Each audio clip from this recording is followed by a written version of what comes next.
Indian மார்க்கெட்டில் இருக்கிற car company ஆகட்டும், பைக் கம்பெனி ஆகட்டும், ஏதாவது ஒரு வகையில் சொதப்புவாங்க அப்படிங்கிறத நீங்கள் எல்லா இடத்துலையும் கேட்டுருக்கிறீங்க. ஆனால் எம்ஜி கம்பெனி இப்போ ரீசெண்டாக தான் மார்க்கெட்டுக்கு வந்திருக்காங்க. வந்தப்போ பார்த்தோம்னா கம்ப்ளீட்லி என்ன சொல்கிறது, ஒரு லக்ஸுரியான ஐட்டம்ஸ் அப்படிங்கிற மாதிரி தான் எல்லாத்தையும் லான்ச் பண்ணிட்டு இருந்தாங்க. ஃபீல் ஃப்ரீ, அதுக்கப்புறம் அந்த கேபினில் உட்காந்திங்கன்னா உங்களுக்கு லக்ஸுரியான ஃபீல் குட் ஃபீச்சர்ஸ் எல்லாத்தையும் கொடுக்கணும் அப்படின்னு சொல்லிட்டு நிறைய கான்சன்ட்ரேட் பண்ணிட்டு இருந்தாங்க. அந்த வகையில் தான் எம்ஜியிலிருந்து காமட் டிவி அப்படின்னு சொல்லிட்டு ஒரு இவி வெஹிக்கிளை லான்ச் பண்ணாங்க. ஆக்சுவலாக இந்த வெஹிக்கிள் பார்த்தோம்னா சிட்டி ஓரியன்டாக தான் இந்த வெஹிக்கிளை கொண்டு வர போகிறோம் அப்படிங்கிற மாதிரி ஒரு அப்டேட் இருந்துச்சு.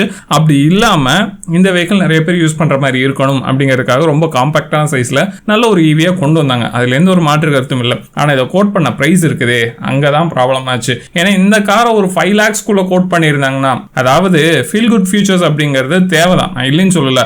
பட் அது எந்த அளவுக்கு தேவை அப்படிங்கிறத எம்ஜி வந்து கான்சென்ட்ரேட் பண்ணாம விட்டுட்டாங்க. இந்த குட்டி காருக்கு பார்த்தோம்னா கிட்டத்தட்ட 8 லட்சம் ரூபாய்க்கு மேல பிரைஸை கோட் பண்ணியிருந்தாங்க ஸ்டார்டிங்ல. இப்போ ஆல்மோஸ்ட் பார்த்தோம்னா 1 லட்சம் ரூபாய் வரைக்கும் விலையை குறைச்சு நம்ம மார்க்கெட்ல இப்போ ரிலீஸ் பண்ணியிருக்காங்க. இப்போ இந்த காருக்கான எதிர்பார்ப்பு அந்த அளவுக்கு கிடைக்குதா அப்படின்னு சொல்லி கேட்டிங்கன்னா, இல்லப்பா இந்த காருக்கெல்லாம் அந்த அளவுக்குலாம் சீன் இல்லை அப்படிங்கிற மாதிரி தான் சொல்லியிருக்காங்க.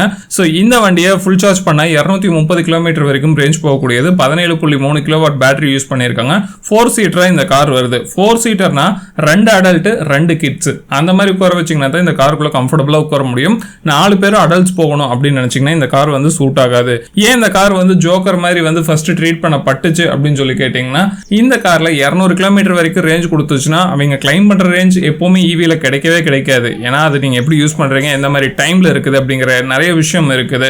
ரெண்டாவது பார்த்தோம்னா வண்டி ரொம்ப காம்பாக்டான சைஸ், சிட்டிக்கு சூப்பரா இருக்கும். ஸோ அதுல எந்த ஒரு மாற்று கருத்தும் இல்லை. ஆனா மற்ற ஏதாவது அதர் சைட்ல நீங்க ஓட்டுற மாதிரி இருந்தா, கொஞ்சம் பேட் சர்ஃபேஸ் இருக்கிற ரோட்ஸ்ல நீங்க ஓட்டுற மாதிரி இருந்தா இந்த வண்டி அந்த அளவுக்கு வந்து ஒர்த்தா இல்லை அப்படிங்கிறது மிக முக்கியமான விஷயம். ஸோ இந்த மாதிரி நிறைய விஷயங்கள் இதில் நெகட்டிவா இருந்ததாலும் பிரைஸ் ஸ்டார்டிங்ல அதிகமாக கோட் பண்ணியிருந்தாங்க. இப்போ குறைச்சிருந்தாலும் இந்த கார் மேல அந்த அளவுக்கு வந்து பெரிய ஈர்ப்பு வந்து நிறைய பேருக்கு கிடைக்கல அப்படிங்கறத மிக முக்கியமான விஷயம். இந்த கார் வந்த புதுசுல நிறைய யூடியூபர்ஸ் சம்பந்தமே இல்லாம நிறைய யூடியூப் சேனல்ஸ், அதாவது அவங்களோட ஜேர்னரே கிடையாது, அவங்க எல்லாம் இந்த காரை வந்து ப்ரொமோட் பண்ணிட்டு இருந்தாங்க. ஸோ அப்படி எல்லாமே போயிட்டு இருந்துச்சு. பட் இவ்வளோ ப்ரொமோஷன்ஸ் பண்ணியுமே இந்த காருக்கான சேல்ஸ் அப்படின்னு சொல்லி பார்க்கும்போது ரொம்ப கம்மியாக தான் இருக்குது அப்படிங்கிற தகவல் தான் வருது.